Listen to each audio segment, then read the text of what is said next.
Vai.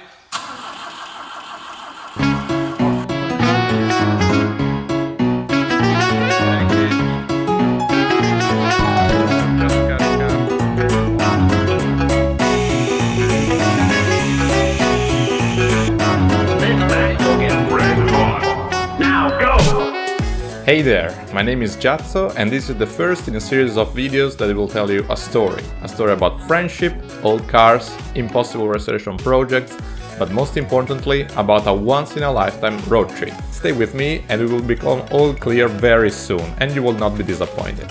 Last year, during a birthday party, something that I've heard a long time before suddenly came to my mind, and I told my friends, guys, have you ever heard of the Mongol Rally, that crazy road trip where you have to drive all on your own from Europe to Mongolia without any kind of help?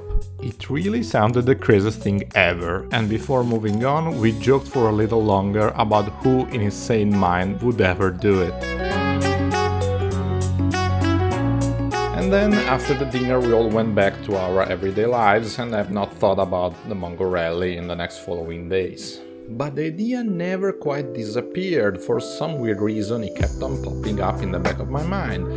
And then, a day after day, that I found myself thinking about it, I realized, a lot of people have done this trip. It's a unique experience and a lot of people survived, so why shouldn't I try? And then, without thinking twice, I went to the website of the Mongol Rally and just signed up. And bam! And now I was an official participant to the Mongol Rally 2023. And I was super excited about it.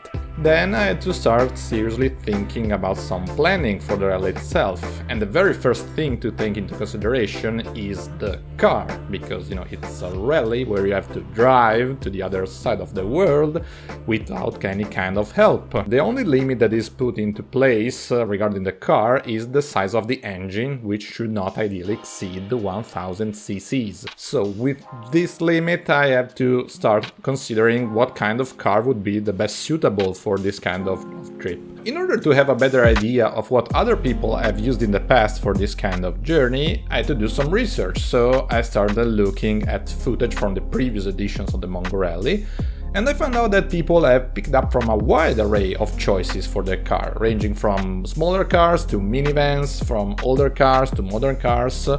And that was kind of reassuring, because it seems that despite the very different choices that the teams have made in the past, almost everyone has made it, which is the most important thing in this kind of trips, and also gave me some clearance of mind in order to think about what I would pick as the car for this journey. In my mind, the car needed to have some basic requirements that needed to be fulfilled before even consider it worth buying. First, the engine, of course, this is mandatory by the rules of the Mongol Rally, so no more than 1000 cc's. Second, price. I did not want to spend a ton of money buying and preparing the car for this kind of journey. Third, reliability. I wanted a model that I've shown throughout its production history to be consistently reliable and that would not fail after 2000 kilometers or so. Fourth, easy to fix, because when you're in the middle of nowhere and the engine stops and you have just a bunch of tools with you and the first mechanic is 200 kilometers away, you really want something that can be easily fixed and get to the next town afterwards. And fifth, style. I wanted something that would be nice to look at and something that I would like to keep after the rally is done. While filtering by 1-liter cars only greatly helped me with the research, it still took a while to find the perfect choice. But then, unexpectedly, it finally appeared, in front of my eyes, the one and only, the ultimate vehicle.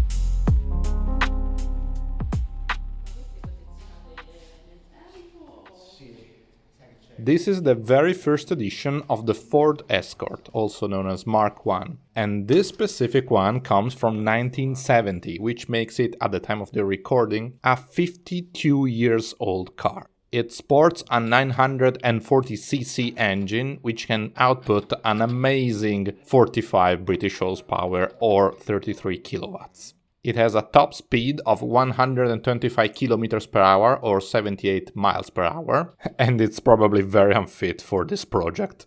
Don't get me wrong, MK1 Ford Escorts had a long and proud history of being a successful rallying car, but this one, in these conditions and with this small engine, it will make history if it will ever arrive at the end of the Mongol Rally.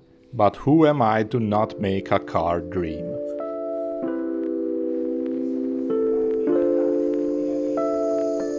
In the moment I saw this car, I fell in love with it and I said, yes, this car is amazing, it's exactly what I want for this kind of journey. And despite the obvious repairs that needed to be done, I was optimistic about it because I had a long time frame in front of me, almost 2 years in advance, and as I said, I looked for something simple to repair. I proceeded on buying it in just a couple of days. Now I am the proud owner of this Ford Escort. Off she goes.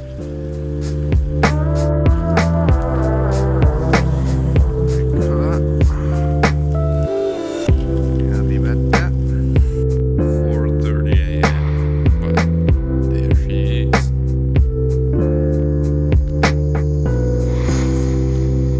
Beautiful. The following week, I had the Escort moved from my garage to my mechanic in my hometown.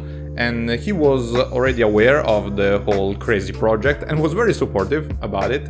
And we agreed together to check the car and find out which would be the first critical things that needed to be taken care of, and then plan throughout the whole repair process and the cost and the time that would take to repair the car.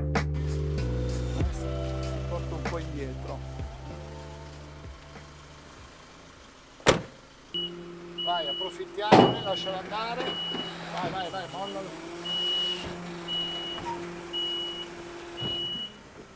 Vai su. C'è il freno. Hai la marcia. Ok. Ok, giustissimo, ancora sotto adesso. Speriamo che i freni tengano. Tutto ok?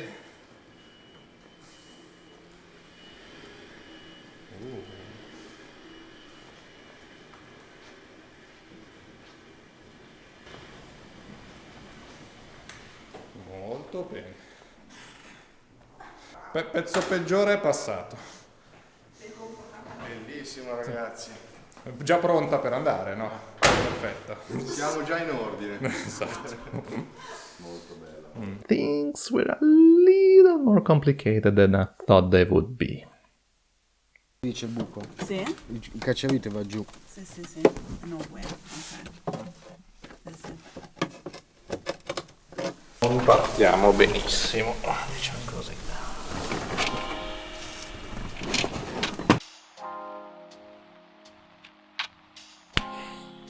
No. I should have known that it would be a disaster. And it was all my fault because, as I mentioned, I had no mechanical background whatsoever. And I didn't know then, but I do know now, that the very first thing that you should check when you buy an old car is rust, and especially the bottom of the car if it's rusty, and depending on the car model if there are any other rust points that is worth taking note of, because otherwise the expense of repairing these rusty points may be not worthwhile.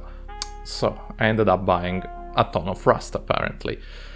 And at this point I was like very much dubious of what to do. What should I do? Like keep on going with this project or shelve it and say, okay, fine, it was a very bad idea, this is a bad omen and I should not proceed with the Mongol Rally and whatsoever. Davide was very honest in telling me that in his opinion the car was not worth repairing, because for this kind of car, which is not a luxurious car, the welding job of cutting the floor and putting another floor panel in its place would have cost way too much comparing to the cost of the car, so it would make no sense at all. But before giving up on this specific Escort, just for my own peace of mind, I wanted to have a second opinion, and that's when I asked two good friends of mine with a very good knowledge to come and see the car themselves and have their say. So allow me to introduce to you Fede and Rico. Fede has worked in the past for many years as a full-time mechanic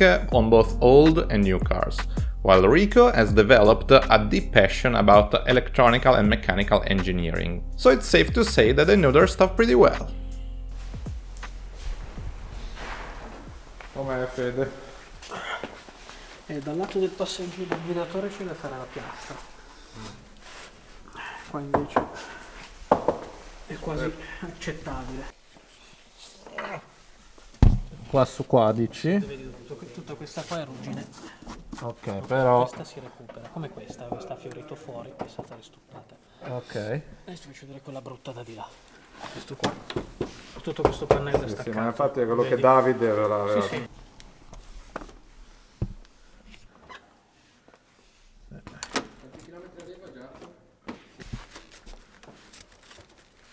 Ah sì, vabbè, ma di qua mi era chiaro anche la volta scorsa. Si toglie tutta qui, vedi anche lì il buco. Sì. E una volta che l'hai tolto, togli tutta la ruggine. Una volta che l'hai tolta tutta, puoi saldare un pezzo di lamiera non originale, con la forma più simile possibile a quello lì, e sei tranquillo.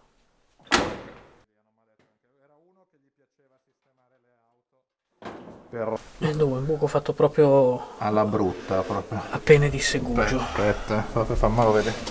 1 Sì. e 2. Eccoli qua. Questi si possono anche lasciare, ma bisogna richiuderli, no, tagliarli dritti e sigillarli, perché sennò sono punti di ruggine che cresceranno inevitabilmente. Ok. L'olio sarà una morchia, ovviamente, dopo. Volevo capire se c'era. Vabbè, non c'è neanche il caffè latte. Vediamo. No, un bel colore in realtà. Tutto buono dentro. Beh, che dite, è una bella macchinina? Una bellissima macchinina. Bisogna darle un po' di cure che non ha ricevuto nei passati 30 anni. 30? 50? No, questa è stata tenuta fino a un certo punto. Sì, poi basta. Poi è stata lasciata andare. Ricco, che dici? Che sarebbe da tirar giù, da fare tutta da zero. In the end, Fede and Rico, while being a little more optimistic than Davide, still agreed that, economically speaking, probably it was worth considering other options. Which mean that I could choose another car for the rally, or if I really wanted to stick with a 1970s Ford Escort, I could probably look for another one, maybe in better conditions, and if the sale price would be lower than the estimated repair cost, probably would be better to buy another car. Spoiler alert, I did not want to use another car, I really wanted to use a Ford Escort from the 70s, so I started searching for the very same car. Keep in mind, not that this has been an easy search, because this car is quite rare nowadays, and also it's even rarer that someone is willing to sell it. But apparently luck was on my side once again, and I was able to find a perfectly identical car. This one seemed in very good conditions, so I was excited about it, but this time I didn't want to take any risk whatsoever, not to make any mistakes, so I asked Fede and Rico to come with me and see it first.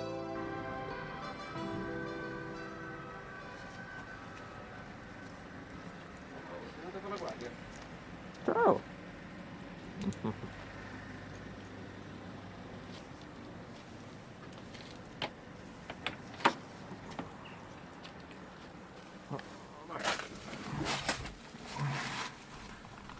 The first impression was really nice.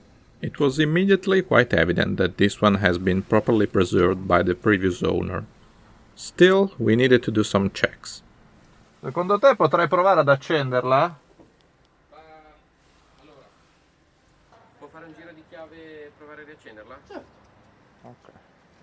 Sicuramente. L'aria dovrò tirarla, vero? Quella a destra. A tiro proprio. Sì? No. La marcia non è inserita. È folle. Gira la chiave ed è dalla parte sbagliata. È vero, curioso. Uguale, stessa cosa. Vai. Ok. The engine started without even batting an eye. But most importantly, this one showed no sign of passing rust.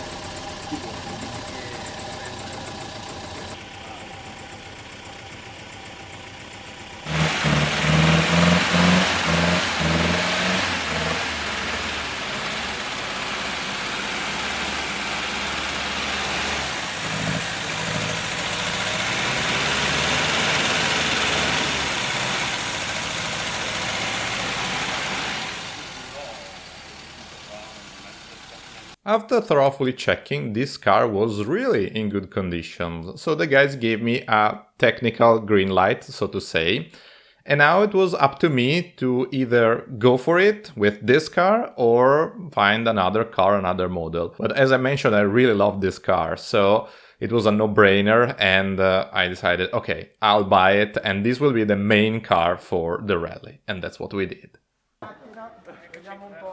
Devo sapere qualcosa di particolare? No, la marcia, la retro è in avanti, sulla sinistra.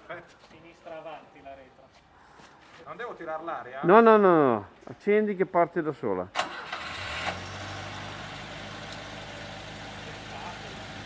Vada.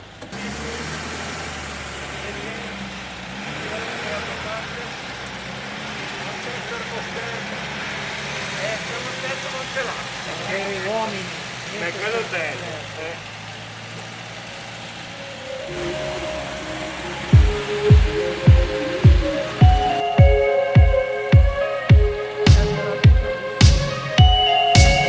Prima impressione?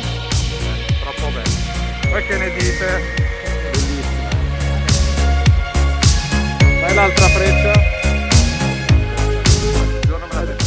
Ma perché tu è la prima volta che la vedi, Fede, cosa ne pensi? Tu la conosci già? È bellissima! Andiamo, presto!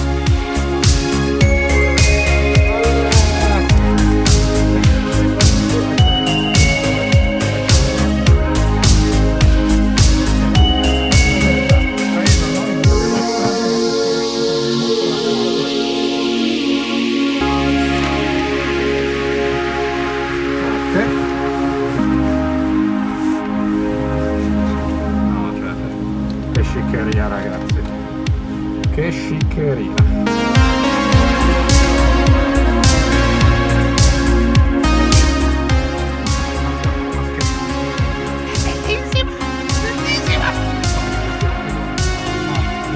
Il freno devo schiacciarlo parecchio.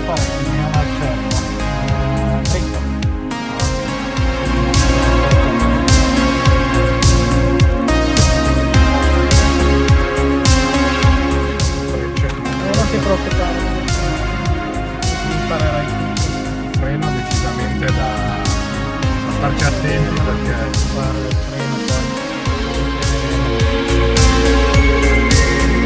spettacolo, grazie Fede, grazie che mi hai portato su questo.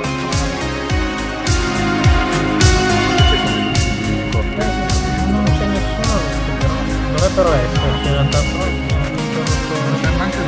sistemeremo anche il Ragazzi,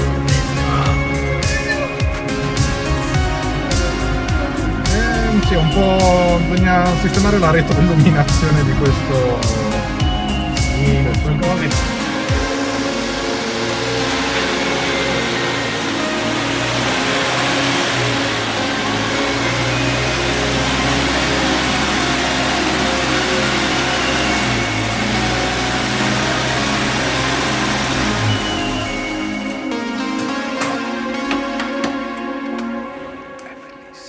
È bellissimo. At this point of the story, I ended up owning two twin cars apparently. One in very good conditions that still needed some tweaks and modifications in order to be ready to undertake the rally, but still in very good starting conditions. And the other one, which was the first one that I bought, that as you've seen it's in very bad shape and it was not even clear whether it would ever cross the streets again, save for major restorations. We were now thinking what to do with the bad-looking one.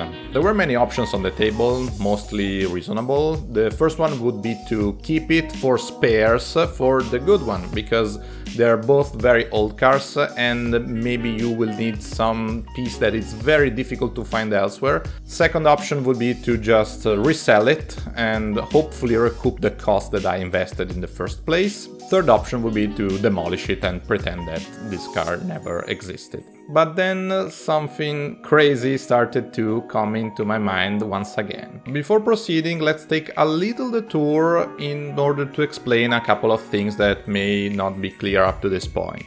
First, when I asked Rico and Fede to help me check the cars and evaluate the amount of repair to be done, we also started thinking about repairing the cars ourselves, because that was part of what we wanted to do.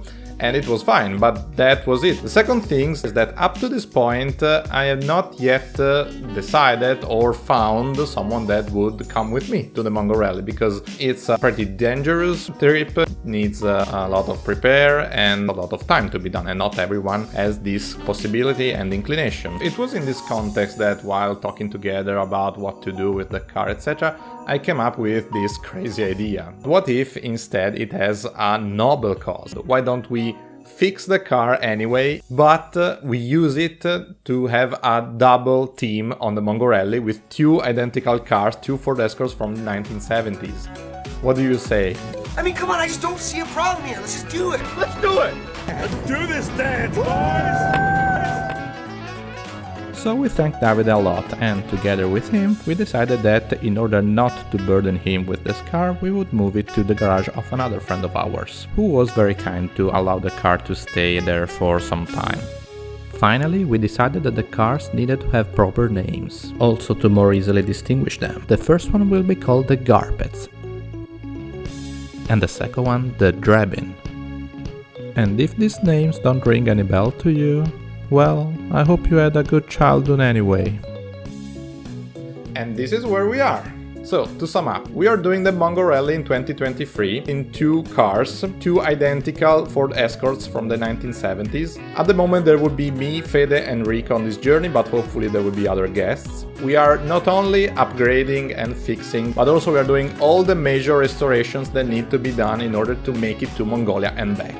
And we are going to record everything and release updates here on the internet. So if you're interested in this whole crazy project, stay tuned in order to receive updates. And it's a daunting task, we realize that, but we are very confident that we will make it. So this is all for this episode. I hope you guys enjoyed it. We are work in progress here, as I mentioned, but hopefully we will have everything fixed as soon as possible. If you liked the video, just subscribe. I hope you had fun, and I'll see you next time.